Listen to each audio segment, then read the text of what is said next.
Good morning, everybody, or afternoon, evening, whenever you're listening or watching this. This is the Resistance Broadcast. Welcome back, everybody. I'm John. Thanks so much for joining us today. We got our new show for you. We got some cool stuff we're going to get into in a little bit. James and Lacey with me, as always. Not too much changing here, the three of us. Been pretty rock solid for about 2 years now, but can't say the same for Disney, guys. Little CEO switcheroony. But they want to keep it familiar so people don't call the guy the wrong name. So they just picked some random guy named Bob to take over, I think. What do you guys... Imagine that. They were like, who here's named Bob? And this guy's like, I am. They're like, you look like a CEO. You got that bald head. You're up. Power suits. Yeah. It is very weird that they both go by Bob. Like, it's not even like Robert, you know? Right. Do you think the other guy was Robert and he saw how like successful Bob Iger was and he's like, I'm making a decision. I'm going by Bob now. No, I think he just always has gone by Bob. Yeah. It's weird though, because it's like Office Space sort of, where it's like Bob. Yeah. Bob. Everyone was the posting two that. Bobs. Yeah, someone told us we should have a meeting with the two Bobs about Make Solo 2 happen. I don't know what the other guy sounds like. Did you watch the video? No. I did, but I forgot what he sounded like. I don't know so much that I focused on what he sounded like as so much as what he was saying. He said disruption 6 times in that video. Oh, did he? I just read the articles about it. It was okay. It's totally fine because I'm following him on what he's saying, but it was weird for me sitting there. I felt like Bob Iger sitting next to him be like, "What? That's odd. That's the 3rd time he said disruption." Oh, disruptive. That's 4, buddy. Like, I don't know why it just like stuck out to me. And I felt like I started thinking about the reporter being like, oh, he said disruptive again. That's 5 now. 5 times he said. No one else in this room has said that once. What if it's like the Meow game in Super Troopers where he's like, how many times do you think I could slip and disrupt? It felt that way, yeah. It was like, I think it was like an 8-minute video or something like that. And, you know, obviously Bob Iger was doing a lot of the talking. Mm-hmm. But when he came in, the segments that he had, I was like, you're saying that word a lot. Mm-hmm. But I don't know. It must just be like his vernacular for, you know, how to run a business and look for the speaking of look vernacular, for that type of business. And yeah, what's up? Working title for Kenobi is Pilgrim. So I'm hearing that doesn't surprise me. I'm hearing the show's going to be about him laying low and working at a retail furniture store. That's the latest word out there. Another brought in from Twitter joke. Really just keep bringing them in. Oh my god! Do you guys? But we've talked about these working titles. Some of them mean absolutely nothing. Some of them are just personal anecdotes Black from Diamond, the directors and stuff. Yeah, Trixie. Avco and that sort of thing. Yeah, but the Pilgrim one doesn't surprise me that much because it's just I, in a weird way, like associate that word with like pilgrimage, which is like your inner going to the Holy Land, you know, kind of thing, like making peace with yourself and all sorts of other things like that. So that name actually does to me sound like it's kind of a, I don't know, code for the story that they're trying to tell without giving too much away. I mean, pilgrimage to me is also very like religious, and you're looking at him like everybody wants that show to be like him focusing his meditation and sitting. You hate this show thinking so much. about it's stuff. Unbelievable. It's just so boring. Who wants that show? Why is that interesting? You know, it's like, not boring. You know all the scenes with Yoda and Anakin just like sitting and talking in a room, talking about stuff. Mm-hmm. Boom. That's the best Star Wars right there. I mean, all right. Go ahead, Lacey. You're going to try a segue here, I'm sure. No, I wasn't. I was actually going to say, you know, it's not boring. Is that the Jungle Cruise thing sank today? I was going to bring that up when we talked about disruptive about 5 minutes ago, but it's really comical to me. Was that a big deal? Because your buddy Elliot was he was ran a skipper. That. Yeah. Did it ever sink under his watch? No, they've never sunk. I don't think. And it's like what's a 1 foot like thing of water? It was a foot of water. Yeah, people need. But they had to stand in it for 20 minutes until someone those poor showed people up. in that 80-degree weather getting their feet cold. Yeah, but do you know how gross that water that is? would suck, right? Yeah, I guess. All right, so working This titles combo's aside, sinking though, so we should just keep no, going. you know what doesn't have a working title? The Mandalorian. So we're going to get talking about that right now when we send it to James for the Resistance Report. It's the Resistance. Come on, my sinking segue was so much better than your Mandalorian one. All right. Well, when you host the Obi-Wan Shinobi, or whatever we call that, No. I'm going to get followed tomorrow by a Twitter account that says Obi-Wan Shinobi. and we won't know who made it. Yeah. So the Resistance Report this week, we got 4 stories, guys. 4 ones. We obviously just talked a little bit about some of the like working bad? title and Bob Igers. We didn't want to have 6 stories. So we tried to focus the ones that we felt like were probably the most prominent things going on right now. And the first one has to do with The Mandalorian. So I wouldn't say confirmed, but we absolutely trust the guys over at Black Series Rebels. They have word that James Mangold, Robert Rodriguez, and Bryce Dallas Howard are all doing content, directing, scenes, directing episodes for Mandalorian season 2. Interesting choice. James Mangold specifically has like a lot of awards. Robert Rodriguez coming from a long history of working in big special effects and things like that. So, Lacey, I'm going to start with you on this one. What are your thoughts on these particular individuals working on Mandalorian? I'm going to be honest, like, no matter who they announce, I'm always just excited because I'm like, oh, right, someone's involved. And like, I always see it as if people want to be involved, then that means it's great because usually people don't join if it's like a sinking ship, going back to sinking. But Robert Rodriguez sticks out to me only because I know he's done a lot of different stuff, but he really likes the horror stuff, doesn't he? Doesn't he do a lot of horror stuff? I know he did Alita, which is interesting in itself because I feel like everybody that loves Alita hates Star Wars, and he did Alita, and he's doing it.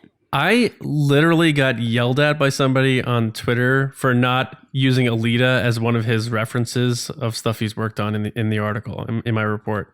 They put me on blast for not including Alita. Like, there's this culture out there that think people are trying to make Alita go away. Look, I saw Alita. It really wasn't that bad. I enjoyed it. I met Robert Rodriguez and the girl that played Alita at a show. I have an autograph from them. Didn't know who they were. I was like, sure, I'll take the autograph. Yeah, I'm saying I don't know what didn't it is know. about That's not that movie. brag. That's embarrassing. I was like, I don't know who you are, but I have one. I don't know what it is about that movie, but I also had that experience. I saw something on IMDb that was like, what's the first movie you think of when we sent this or something? And it was like 800 comments of Alita gifs. I was like, what? Why? It's because they all were liking each other's gifs and stuff. I was like, there's no way this is a normal poll right now. Star Wars fandom has nothing like that. Okay, but I'm going to be honest, outside of Star Wars, and this is probably going to make me sound stupid, when stuff like that happens, I'm like, why are you doing that? And then I realized we have a whole campaign. We've been doing Makes that. Solo 2 happen, yeah. Yeah. But I feel like we're not as aggressive as those people. No, we're not not demanding stuff. I don't know. But I see every Netflix post is like, renew the OA, bring back Sense8. Yeah. Yeah. Anyway. James Mangold, Robert Rodriguez, Bryce Dallas Howard. Bryce is exciting because, she did a really good job this past season, so it makes sense that they'd bring her back again. Yeah, I don't know. I'm just excited more people are involved. I was more intrigued by the big guest stars that they're going to have, supposedly. The big guest stars. Sasha Banks from WWE SmackDown. Wow. Isn't Jon Favreau a huge wrestling fan? Well, I know he was he played an MMA guy in Friends, but I don't know about wrestling. Yeah, I don't know. I thought he was a Yeah, that's wrestling true. fan, or maybe I'm mixing him up with someone else. It's surprising who ends up being wrestling fans, that you're like, oh, they really love WWE. So, John, go ahead and talk on these directors real fast. So Robert Rodriguez, he really got going with his westerns. That trilogy from with Antonio Banderas, like El Mariachi, Desperado, something about the West. I forget what the third one was called. 310 to Yuma. No, 310 that to him? Yuma No, is James or Mangold. James Mangold. That's it. Yeah, sorry. The third one with Johnny Depp. I forget something about Mexico. Someone's yelling at me right now in the comments. I'm sorry. I got 2 out of 3. So he vibes with that, and he's friends with Favreau. And James Mangold obviously did Logan, which a lot of people felt was why he would have been great for that Boba Fett movie. He was supposed to do the Boba Fett movie, Right. and it kind of got canceled. So they visited him on set, and the way Stephen Ellis, I don't know why I said Stephen, the way Steve at Black Series Rebels was talking about it. Mr. Stephen Ellis. Mr. Stephen Ellis, you're up for the scoop. The way he was talking about it was kind of very casual. And, like Steve likes to be cool when he's talking about this stuff. And he's like, yeah, I guess they went to the set and they're friends. And he's like, hey, why don't you just direct some stuff? And maybe that's just kind of how it is. Like, come on down and you guys want to step in and shoot this scene or something like that. Except Kathleen Kennedy. You're not allowed on set. Yeah, you don't even stoke that rumor. I'm sorry. That was more of a Mean Girls joke. Like, none for Glenn Coco and none for Glenn Coco. Yeah, so I guess they just did some stuff. I know some of the reports out there got what Black Series Rebels said wrong and said these guys are doing episodes, but they were doing sequences for maybe one episode. And maybe it was Jon Favreau's episode. Maybe he didn't want to step on his other director's toes, and he's like, hey, I'm doing an episode. You guys want to shoot this sequence or something like that? Maybe they're dipping their toes in the water for future involvement in Star Wars. Mangold was close, didn't work out. Maybe he's going to come back in the future. We're going to talk about guys in a few stories who I don't even really know who are maybe getting Star Wars stuff. So why not these award winners here? So I don't know. It's exciting to me. Bryce Dallas Howard, I think that's cool. Keep the Howard family involved in Star Wars. I'm definitely cool with that. I thought Chapter 4 was good. A lot of people said they didn't like it because, what the story was, but that's not her deal. I thought she did a good job. I mean, you can thank her for the Baby Yoda sipping the bone broth thing. So there you go. And then them fighting on the ground and all that stuff. So everything about Mandalorian gets me really excited. Last week, when I watched back our episode, I was so excited about the whole special effects thing, what that could do for Star Wars, and then how Favreau. I just trust Jon Favreau so much, and I trust J.J. Abrams so much too, but Jon Favreau, I just feel like we're in such good hands with him. So I hope, Mandalorian aside, he stays involved with Star Wars too, because it just something about him being on a project I feel really comfortable with. Like, I have no doubts going into Mandalorian season 2 that it's probably going to be even better than season 1. So all this stuff is just cherry on the sundae for me. He just seems so genuine. Like. You know how sometimes people are like, oh, I love Star Wars. I'm such a big fan. Like, he's really pumped about it and excited to talk about it and geeking out about all these things. Yeah, no, I agree. And he's very professional. He just he's such a vet at this point, 25 years in. He never gets in over his head with things or anything like that. Like, he is the boss. Like, he gets stuff done and how he wants to get it done. And props to Alex and Steve for blasting that out on their show and getting that news out there, because fans, I saw no negative comments about this. So good on you guys for putting something out there that fans could get behind. It's kind of needed right now. So good job, Alex and Steve. And we'll miss you talking exclusively about Star Wars, but good luck on the other stuff. Can we talk about how Adam Pally did an impression of Jon Favreau, and it was very, very good on that talk show? Did you see that clip? Where he talks about how he punched Baby Yoda and how Favreau, and he said he took him in his nook of Favreau. And the impression he does is just so good. But anyway. I got to check that out. One thing to say about James Mangold and Robert Rodriguez specifically is that they're adding a new level of caliber to the people that they're bringing in to work on this. These are people who are in a lot of ways on the same level as Favreau himself. I was thinking Filoni, but that's part of it. Is Taika Waititi is really good, but has only probably since Ragnarok kind of become more into the public consciousness, but James Mangold and Robert Rodriguez are they've been around and they continually put out great stuff. So when you're looking at last year's season 1 directors, you're looking at Deborah Chow, and most people are like, who? You're looking at Rick Famuyiwa, and it's I don't know who that is, but so sure. You're nailing that name now. I knew the name before we started. I know, but I feel like I don't know if it was you, but we would always kind of be like, is it Famayiwa, Famayuwa? And It was just probably like, me. I'm Yeah, terrible with names. Um, Fact. but I mean, like Is it Kara or James Kara? Mangold. Yeah, James Mangold coming in is like, it just got nominated for 2 Academy Awards for Ford versus Ferrari. It's Yeah. like, you know what I mean? It's like, Yeah. this guy's legit. And Robert Rodriguez, you know, I mean, special effects and all sorts of other stuff. Like, I know it's kind of dumb, but also like he did all the Spy Kids movies. And it's like, at the time, the He Spy did. Kids were pushing like 3D and all sorts of stuff. And those were old, man. You know, Yeah. that was a long time ago that they were pushing Yeah. that type of technology for just stuff that he, you know, wanted to do or whatever. And then to look at Alita Battle Angel, I mean, that's ridiculous what he's doing there too. So it's all around great news. And I have no doubts that the Mandalorian season 2 will be better than the first season. And part of that comes from our next story with Giancarlo Esposito specifically saying the Darksaber, you know, it is here and it is coming and it's going to be great. We have like awesome choreography and scenes with this thing. And it's weird. It's like you never want your mind to go crazy on what your expectations are, but you're bringing in Robert Rodriguez, you know, it's like, I feel like this could be really awesome and they could do some really cool choreography between a guy with blasters who's hand-to-hand combat and this other dude who's like wielding this sword, and the way it's all cut and put together by Jon Favreau and the story is being led by Dave Filoni. It's like, there's so much here that is just going to like blow the minds of Star Wars fans and just, I don't want to say film, but film fans in general. I mean, that it's awesome. What do you guys think about Giancarlo Esposito, John? I really, you know how I feel about this villain already coming out of season 1. Very believable. I like a villain that has conviction, that is clear cut, no conflicted. This guy is a bad person. And I feel like Star Wars has needed that. Some new villain blood for a long time, especially in the live action mix.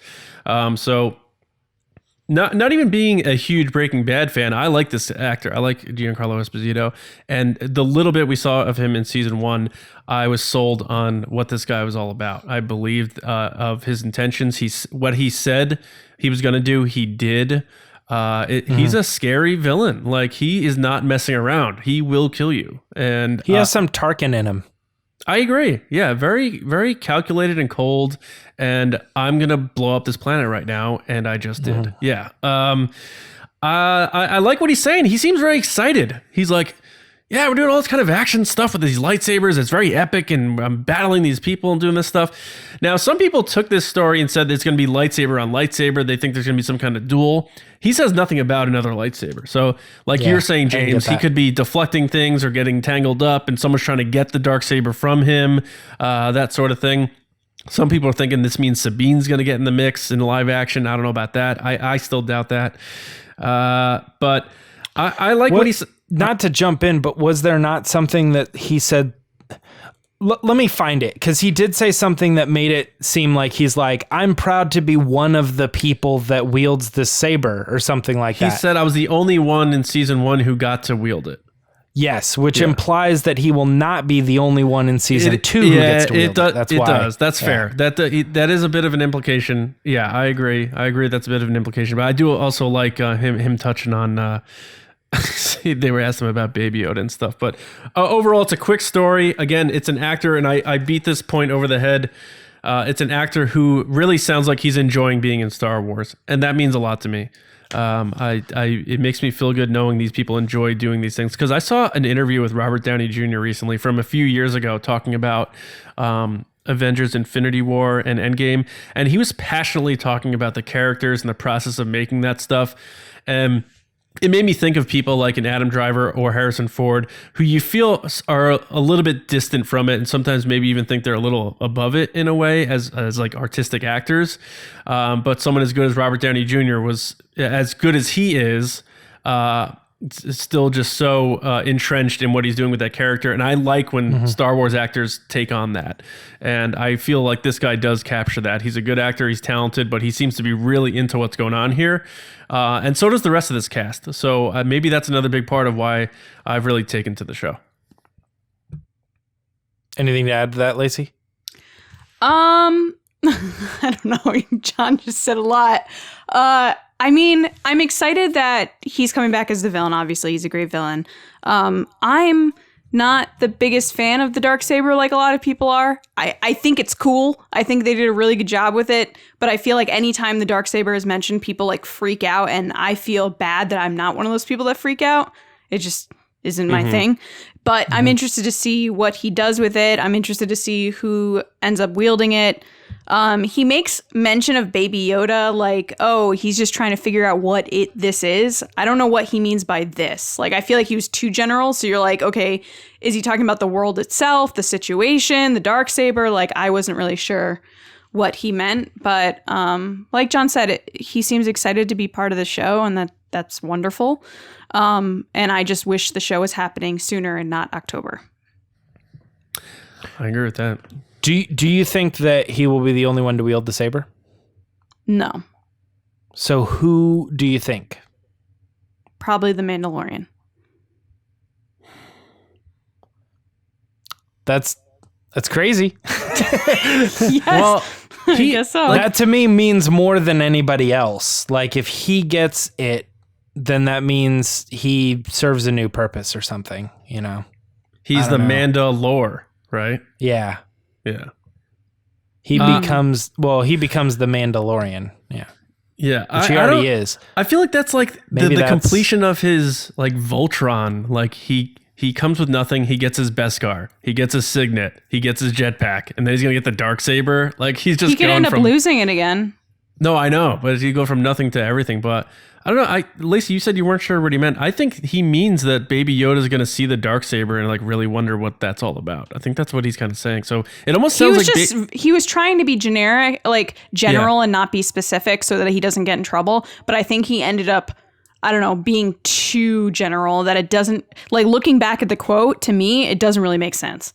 Like he was trying to get around specifics, and by getting around specifics, it didn't. I may be reading too much into it. Yeah. But it sounds like Baby Yoda's going to be a bit more openly sentient in this season, where you're going to see him like speculating things and wondering things, as opposed to just cooing and cawing and using powers. And he says, "You wait till you see this one scene." So there has to be some kind of big thing there. I don't know. Yeah. Yep. Yeah, Mandalorian's going to be great. I don't think that anybody is doubting this second season. But we got another big thing that happened this week, or last week, I guess you could say.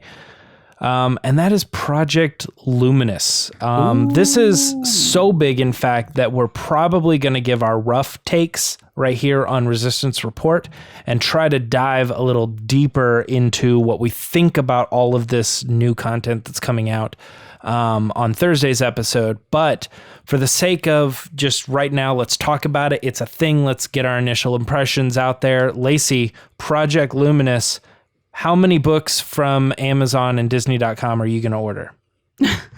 I think that Project Luminous was a project that they hyped up a lot, and I don't know if that worked for them on this one. I think that it's a cool project. I think there's a lot of exciting details and characters and storylines that are coming out of this whole thing. But I feel like 2 years of hyping this up the way they hyped it up, including October and everything, which people have told me that the reason they didn't announce in October is because they didn't want to overshadow The Mandalorian or get overshadowed by The Rise of Skywalker. I don't know. I just feel like they made this thing into a huge, gigantic, oh, it's happening. And then we get the event, and the event was like, so we're doing this book. Here's some stuff. This is a new era, and this is what's happening. And you're like, oh, okay. Like that was a lot of hype for that announcement. That being said, I'm super excited about Charles Soule's book, Light of the Jedi. I think that's going to be good. I'll probably order that. I like all the different costumes and different lightsabers. I'm excited that it's going to be a time period, the High Republic, where things aren't doom and gloom. I feel like if you look at Star Wars as a whole, it's a lot of doom and gloom. And I think this is going to be very interesting that it's like a time of prosperity and everything's exciting and everything's going pretty great. But yeah. I don't know that it is, though. That's what the description says. It's a time of prosperity. Yeah, until the great disaster. Does it say great disaster? Yeah. That's what happens in the first book that opens everything up, the great disaster. All right. Well, I'm excited about this time of prosperity, James. Well, should we say what was announced? Should I go through the different authors or books, or do you think everybody knows that content at this point? They probably know by now. I mean, you could read them off if you want quick. Well, we have Into the Dark by Claudia Gray, which is a young reader or like YA novel. A Test of Courage, which is like below that, mid-grade, I think is what they refer to that as. A Test of Courage is by Justina Ireland. There's going to be IDW comics, which are kind of like the Star Wars adventure comics. Those are going to be done by Daniel Jose Older. The Marvel comic line is announcing a new one that is all about the villains of this new world, and that's going to be done by Cavan Scott. And then Light of the Jedi, which Lacey was just talking about, and that is going to be just like the regular a novel, right? Straightforward, and that's going to be done by Charles Soule.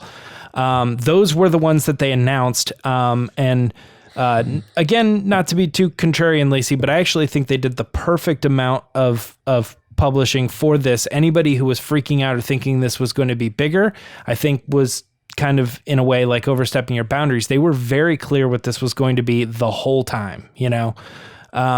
So I think that the way they handled it was very good. It is the largest thing they've ever done, the largest push they've ever done for publishing in Star Wars in the new canon era. And it is the largest thing that they've ever done. Yeah. They have done larger pushes for like Journey to the movies, right? Like more books have been announced for those things, but this is what they've announced here is only phase one of what they're planning to do.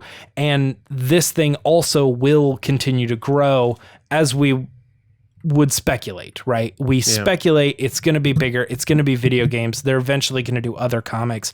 As characters grow in people's hearts, they're going to do some other stuff. We'll talk about all this on Thursday about our what we think is going to happen. But John, give me your first reaction to the High Republic news. Yeah, so now we have to start calling it the High Republic. It's no longer Project Luminous. It's like it still is Project Luminous. Project Luminous just is the High Republic project. Yeah, right? I feel like the curtain dropped that said Project Luminous. Sure. So it's like, this is what it really is. Project Luminous was like its working title, like Pilgrim or whatever. That's how I see it.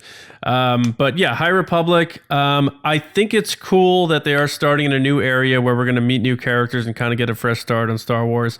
I will echo Lacey's sentiments. I don't think they needed a giant media event in LA at Disney to reveal books and comics. I think that might have been a bit of a overhype, in my opinion.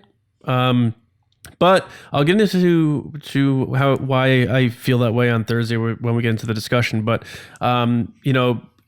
face value here. I'm looking at these things. The Charles Soule thing seems interesting to me. I don't know that I've read anything that he has done book wise aside from comics. I think the Kylo Ren comic's okay. But the Justina Ireland Test of Courage, that actually looks kind of interesting to me. That almost looks a little Goonies-ish, like coming of age type of situation to me. So that could be pretty interesting. The Claudia Gray one, you got to wonder if it's another one of those situations where it's star-crossed. Well, one of them looks like a warrior who's all military, and the other one looks like a Jedi. And is it a romance? Who knows? I'm not really sure. But she's pretty much undeniable at this point. So until she puts out a clunker, you got to believe she's going to put out something good. DJ Older, I'm surprised he got the gig, and I don't mean to be mean about that, but I wasn't a big fan of Last Shot, and that was his only entry to Star Wars. And I know we've kind of said on this show a bit that he almost was writing it as a casual fan writing a Star Wars novel based on some of his references and not getting too deep cuts. So I'm curious I might skip those comics, but overall I think it's cool. I'm not as hyped as everyone else is. I'm probably going to try to take in audiobooks as much as I can for some of these things and probably dip into the Cavan Scott comic because I think the Marvel comics are usually pretty good. But yeah, I think it's interesting. It's a new era. It's fresh, and I guess that's kind of what Star Wars needs right now. We'll obviously get into more on what's going on in addition to this on Thursday. Yeah, I don't know if I actually said, but I like all this. I'm excited for it. I read the books and comics and stuff more than you guys, so this to me is like more the future of Star Wars, if you will. To me personally, do you see what I'm saying? No, you're giving me a face. I don't know. We're getting faces. No, I see what you're saying. I do. But no, I like what they're doing, and I think the more that I hear people's takes on it, even like with people at work, like we're kind of chatting it out or whatever, and it seems to me like this could be really cool, like cooler than I thought it was going to be when I first initially heard it. I was like, okay, that's neat, but like the longer it's sitting with me, I'm like, I bet that makes more sense. I bet that's exactly what it's going to be. And so I get a little bit excited about some of the stuff coming out. But like I said, we'll go full deep on Thursday, guys. I know that's big news, but we got to move on to even bigger news, which is J.D. Dillard and Matt Owens reportedly writing some Star Wars project. Lacey, I want you to talk on this first. Do you know these people? To me personally, these were new names. And so I dove in, and what do you think? I don't really know them at all. I'm going to be honest. Like, people were pumped about it, and I was like, okay. I've been not wrong, because I've never said like, oh, this person's terrible, but I've been not knowing who someone is before, and then it ends up to be awesome. So sure, that's cool. One of them worked on Luke Cage. I loved Luke Cage season 1. So if you worked on season 1, then cool. Season 2, not so much. Oh boy. What if you only worked on season 2? It's fine. I made it through half episode 1 and turned it off. So sorry. All the Luke Cage fans just turned the podcast off. I liked season like 1 though. Luke Cage fans were kind of like, we know what's going to happen to our show. So they relax on that later season, right? Yeah, No, not really. I mean, probably not. There's probably people that were like, I love this. Yeah. No, season 1 was super popular, and it was like one of the top things people were watching. And then season 2, I don't know what it was. Like, I think they were trying to build into Defenders, and then Defenders didn't deliver the way they wanted it to. But, Jessica Jones is supposed to end up with him, and it just didn't happen. But I digress. This is not a Luke Cage podcast. But yeah, no, I mean, I'm cool. I'm always cool with new people coming into Star Wars and bringing their viewpoints and their opinions and their ideas. And oftentimes people that aren't huge Star Wars fans, because I don't know anything about these guys. I don't know if they are. I'm sure they are, but sometimes people aren't. But if you look at the guy that cut apart Rogue One and made it work, like, he doesn't like Star Wars and he did a great job. So maybe it is time to bring in people that don't like Star Wars so that they don't take it so personally and try to create something that's already been done. But yeah, I guess that's what I think. Well, cool. Yeah, I think I'm with you, John. I'm going to throw you a curveball though. Do you think that these guys have anything to do with? I'm bad at this. I'm blanking on his name. Throw the pitch. Marvel guy. Kevin Feige. Yeah, I was blanking on his name. You got the one guy coming from his most popular movie, which is probably Slight, which is kind of a superhero-y, superpower kind of thing. So maybe he was eyeballed for other Marvel properties. And then, of course, Matt Owens working specifically on a Marvel property. And then this is maybe about the time that Kevin has been, he's had enough time to maybe start eyeballing and weeding out some of these other people. What do you think about this being the project for Kevin Feige? I didn't even think about that. It's funny, like, a lot of people said that about the Taika Waititi rumor, that he was going to be directing a Star Wars movie, and then they asked him about it, and he's like, well, I've watched a Star Wars movie before. Does that count? And they're like, so you're not doing it? He's like, I don't know. It's a rumor, This is people talk, or everybody's talking.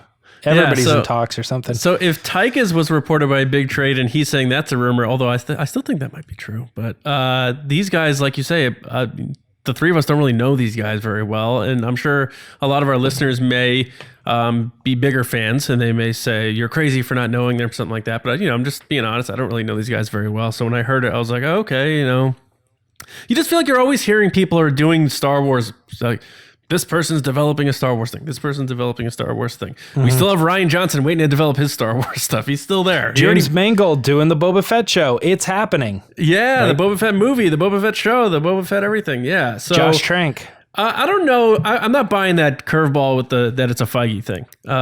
Although I still would not be shocked if Feige comes in and does his Star Wars movie and maybe even gets more involved with Lucasfilm, especially now that they're changing executives and stuff like that. Maybe Kathleen Kennedy's the next one to be changed, but her contract's up when Bob Iger officially leaves too, right? So I can't really look too much into this here. I really, honestly, I got to be honest. I don't know too much about these guys. I read someone saying something about J.D. Dillard had some minor involvement with J.J. Abrams. He was like his protege, and he did some set visits and stuff or whatever for The Force Awakens and The Rise of Skywalker. So maybe he got his foot in the door and meetings took place and he pitched something and they liked it. It could be as simple as that. A lot of it's about who you know. And if you know J.J. Abrams, you probably have a better shot of developing something for Star Wars, I guess. So maybe that's the situation here. And obviously anything you do that's affiliated with a Marvel project, and if people like it, that's usually, in 2020, that's a good thing. So Matt Owens being involved with the Luke Cage project, which I still haven't seen. I can't believe I hadn't watched it, because I watched Jessica Jones and I liked it. And my wife loved Jessica Jones, and I liked his involvement, the character in that show. So I went to go watch it, and then I think I forgot because they were canceling it, or it's like you said, James. I was like, screw it. But I don't know. I mean, it's cool. Jessica Jones is another one that I didn't finish watching. I stopped after season 2 or whatever it was. Oh, there was a third season? Or maybe I didn't watch season 2. There was some. I loved season 1, and then it just. I only watched the one season 2. Yeah. Same with Daredevil. Same with Punisher. I watched about six episodes of Daredevil, and I was like, I am so bored. This show is boring. Yeah, I never went back. Yeah. And then I got kind of excited that they were going to cross over everything, and I thought, oh, maybe I should just give it a chance. And then I watched 2 episodes of Jessica Jones, and I was like, I just can't do it. I don't care Jessica enough. Jones season 1 was so good. Yeah, and I still just didn't care. It's just drawn out. It's television. I mean, I'm actually really starting to like that The Mandalorian was 30 minutes, I don't want shows drug out over hours and hours of content. I still look at the whole season and I go, do I want to rewatch all of that again? I don't know. They're saying the next James Bond movie is going to be 2 hours and 43 minutes. Yeah, I want to get caught up on James Bond, but I just got to be honest, Mission Impossible is better. It is. Lacey I agree with that. Yeah. All right. Well, speaking of Lacey, do you want to do a little bit of a rundown? Sure. Do you want to end the Resistance Report and do a little bit of a Scoundrels rundown? Sure. I never got that kind of cool handoff when I was running the deal. All right, punching it on 3. 1, 2, 3. Punch it. Punch it.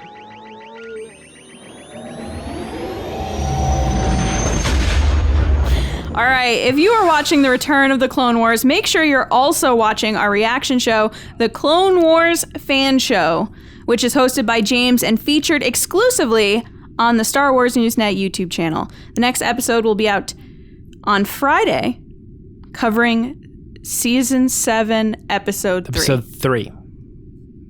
This says tomorrow in here. That's fine. I know in the future. Oh, I wrote the bad copy. My bad. It's all good. So, speaking of somewhat bad, don't worry, we're fixing it. But some of you may have noticed some issues with our podcast apps in the past 2 weeks. And the reason is that we've improved our podcast output feed. And while it caused some temporary hiccups in the long run, in the long run, it makes our launch of the episodes much more efficient. So we apologize for anyone that has issues with some of the apps, but things should be back to normal and even up faster than usual going forward. Well, there you go. Yeah. Clean it up. Yes. And if you guys want to support us beyond this terrible reading that I've done and these episodes and just hang out, be friends. You can head over to patreon.com/resistance broadcast where you can get extra behind the scenes content, early access to certain things like John's rumor and theory reviews. And I have shot a bunch of toy reviews that will be coming up soon.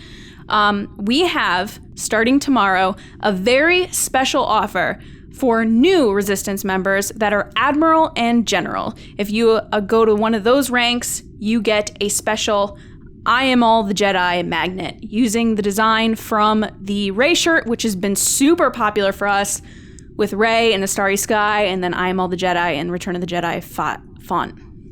It's also been superimposed so that both designs are on top of each other. Yes, it's super cool. I promise. So starting tomorrow, check it out. Patreon.com/resistance broadcast. And that's it for now. So Chewie, get us out of here. There he is. All right, guys, it is time for Ask the Resistance. I've been wondering, what are midichlorians?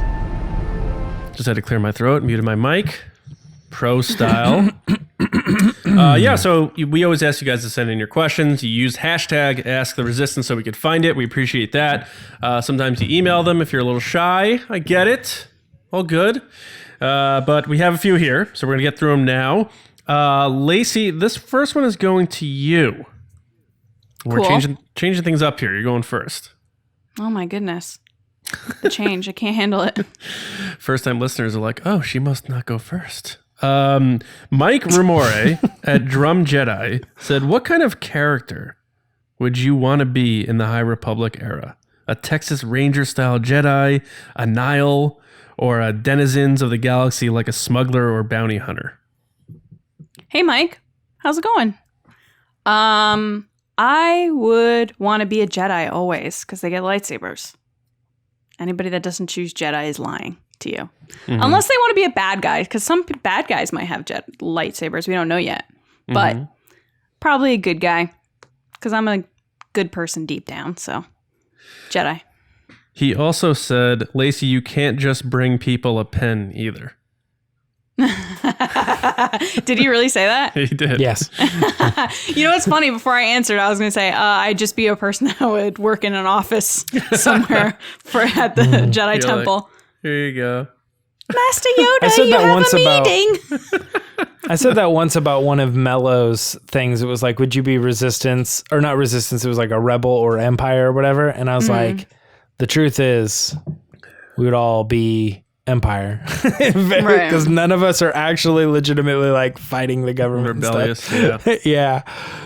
All right. If anything, very good. I'd be nervous to wield lightsabers. I feel like I would like accidentally cut my own head off or something, but it would be cool. James, this one's going to you from Rob Bartlett at RB7 Rads, and he said, "What's going on with the yellow gold lightsabers? Rey has one, Luke has one in a new comic. I know there are two on the High Republic covers. Do you think it's something specific, like the Jedi with yellow blades or the balance of the Force, or is it just the color?" I wouldn't say that the yellow blades are the balance of the Force. So we know that in the new canon, they've tried to give the blades specific color, and while they haven't really specified what a yellow blade means, the only people that we really have seen a focus on having them are the Temple Guards. So if you want to take that into some sort of thing like protection or duty or something like that, could be one of those things. I've tried to speculate what how does one person I'm going to build my my lightsaber, they turn it on and it's yellow and they're like, well, that sucks. I'm on guard duty. Mm-hmm. But then I reached out with Matt Martin. We had a conversation about it, and he said that it was more like they took turns. So like when you see one behind the mask, there's a good chance that that's, Plo Koon behind the mask. They all did they all just did their duty. That was one of the things that they had to do. I don't actually know if it went all the way up to the masters, but the point was that it wasn't like that's your thing to do. But this is interesting though, because this could mean what they're uncovering in the High Republic stories it allows the comic artist to say, oh, well, let's tell a little bit in this specific Marvel comic as well. Or we also know that Rey has this, and maybe JJ knows, that like, oh, it would be cool if it's yellow because we're getting ready to tell all these other characters. He's like, that's fine with me. Yeah, go ahead and make it yellow. So I'm excited to see what the yellow one really means, but I think the reason they're popping up is because they knew they were getting ready to do this Project Luminous thing, so they're feeding it in over time, just like they have with some of the other stuff and all the other books and stuff coming out. So I'm pumped. Yellow lightsabers. Let's find out. Right on. I like it. All right. This last one here is from Alex Zukis at Zubaka, and he asked, of course, a Chewbacca. I love question. that name. Yeah. So Alex said, with Chewbacca being almost 200 during the events of Solo and the High Republic era being 200 years before the prequels, will baby Chewbacca be the next cute thing? That is a great thing. So, I mean, that's pretty close, the Chewbacca buddy toy thing. But I am going to say no. Because I tried to do some math on this. So Chewie was born 200 BBY before the Battle of Yavin. The High Republic takes place 200 years before the Battle of Naboo, which was 32 years BBY. So it's 232 BBY. So that's a 32-year gap there. So unless they're going to expand the High Republic to span over 30 plus years, and you see the birth of Chewbacca on Kashyyyk or something like that, I don't think we're going to see that. So it really comes down to where they take this High Republic thing, how far they take it, how far they milk it. I hate saying the word milk it, but you know what I mean. If they wind up expanding it to other novels, other media, and they extend the timeline. We don't even know what the timeline is right now. All we know is when it starts. So it could jump, it could move around. I'm not sure. But right now, I'm going to say, based on this timeline, that 32-year gap from when that starts and when Chewbacca's born, I don't think we're going to see little Chewie in diapers running around yet. But we'll see. But that's my answer for now. So thank you, Alex, for that. And thank you, everyone, for all of your questions. We are up against it, so we got to bounce out of here. But what I want to do right now is make sure that all of you are subscribed to the podcast. I know we were just talking about, Lacey just said in the rundown, our feeds are now being updated. Sorry about all those little mishaps we had there, but it's for the betterment of us. It's a lot easier and things go more instantly out to you guys. I know sometimes you probably noticed in the past, Apple was a little behind our other feeds. Now everything should be a lot quicker for you, so we appreciate you guys being patient with that and all that stuff. And of course, let us know if you keep having issues and we'll keep looking into it, but it should be good for now. But make sure you are subscribed and you can take your pick. You got Apple Podcasts, SoundCloud, Spotify, YouTube, Stitcher, a bunch of other apps, whichever one you prefer. Make sure you do subscribe and share with a friend. Spreading the word is how we grow, and we've seen a lot of growth, and that's thanks to you guys. Make sure you're heading to StarWarsNewsNet.com every day for your latest Star Wars news, book reviews, comic reviews, especially with all this new stuff coming, editorials, information, and more. Patreon.com. Just like Lacey was talking about, we have new promotions coming for those top 2 tiers. We have 5 tiers. You check out the page. It starts $2 a month for page access. The next tier up, you can start submitting topics to be on the show. We have a Discord server at tier 3 and up. A lot of stuff. So I can't even get into it. Go to the page, take a few seconds, check it out. If you see something you like, you want to sign up, we appreciate all the support, and you get a lot of cool extra content. So there you go. I want to thank our Patreon generals. We're looking at Carmelo, the Gray Jedi, Andrew Staley, Neil Lowry, Jeremy Myers, Neil Shaw, David Probus, John Reese, Seth Keim, Micah Harrison, Tampa Movie Guy, Michael Gaines, and Val Trichkoff. Thank you all so much for your support at the general level.